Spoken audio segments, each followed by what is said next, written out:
किसानों की अगर बात करें, शेतकरी की अगर हम बात करें, 3 घंटे में एक आत्महत्या, किसान की आत्महत्या। कोई और सरकार होती तो वोट मांगने से पहले शर्म आ जाती उनको, कोई और सरकार होती तो वोट मांगने से पहले किसान से माफी मांगती। क्या वादा किया था कि 2022 तक किसानों की इनकम डबल कर देंगे। इनकम आए तो दुगनी नहीं हुई, आयु आधी कर दी किसानों की। यह धोखा है या नहीं, आप मुझे बताइए। बड़ी बड़ी इंडस्ट्रीज जो यहां लगाना चाहते थे, नागपुर, ये हमारे अतुल जी वहीं के हैं, ये बताएंगे आपको किसी दिन। एयरपोर्ट के पास एयरबस की फैक्ट्री लगनी थी, ले गए गुजरात। फॉक्सकॉन ले गए गुजरात। ऐसे फार्मा इंडस्ट्री, इतनी दवाइयों की बड़ी बड़ी फैक्ट्रियां यहां लगनी थी। 10 लाख करोड़ का इन्वेस्टमेंट जो महाराष्ट्र के हक का था, महाराष्ट्र के हिस्से का था, वो छीनकर बाकी राज्यों को दे दिया। नुकसान किसको हुआ? धोखा किसके साथ हुआ? धोखा हुआ महाराष्ट्र के नौजवान के साथ।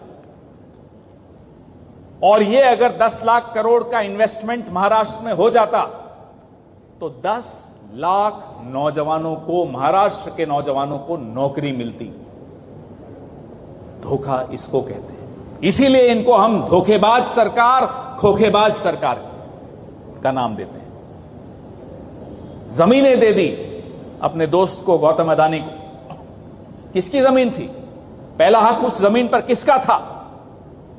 धोखा उनको भी हुआ। स्लम रिहैबिलिटेशन के नाम पर जो लूट हो रही है, हम इसका खुलासा रोज आकर आपके सामने महाराष्ट्र में अलग अलग जगह पर करने जा रहे हैं। किस तरह से लूटा गया, किस तरह से धोखा हुआ, किस तरह से लूट खसोट कर लेकर जा रहे हैं, महाराष्ट्र माफ नहीं करेगा। एमएसपी के बारे में रोज हम खबरों में सुनते हैं। अब जिस चीज का ये मजाक उड़ाते थे कि यूपीए सरकार ने किसानों का लोन माफी कर दी, आगे लाइन पर बोलना पड़ा कि लोन माफी करेंगे।